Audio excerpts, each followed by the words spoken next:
Hi yours. బీచ్కి వెళ్ళి enjoy చేయాలని జీవితంలో ప్రతి ఒక్కరికి ఒక ఆశ ఉంటుంది. అలాగే మేము కూడా బాపట్ల బీచ్కి ఫ్యామిలీతో అందరము వెళ్ళామండి. సరదాగా చాలా ఎంజాయ్ చేశాం. మా వదిన పుట్టినరోజు కూడా అక్కడే కేక్ కటింగ్ చేసింది. అందరూ కూడా ఫ్యామిలీ మొత్తం సరదాగా ఆటపాటలతో చక్కగా అలలలో ఆడుకుంటూ సరదాగా రోజు మొత్తం ఎంజాయ్ చేశారు. ఈ బాపట్ల బీచ్ అండి, చాలామంది సందర్శకులు వస్తూ ఉంటారు. ఇక్కడ తినటానికి ఉన్నాయి, ఫుడ్ దొరుకుతుంది మంచిది, రిసార్ట్స్ ఉన్నాయి దగ్గరలో. చాలా ఎంజాయ్ఫుల్గా ఉంటుంది.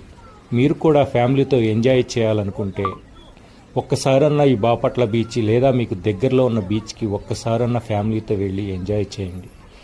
చాలా అద్భుతంగా, ఆనందంగా, సంతోషంగా జీవితం ఆ రోజు మొత్తం గడుస్తుంది. మనం ఎంత సంపాదించినా జీవితంలో సంతోషం, ఆనందం లేక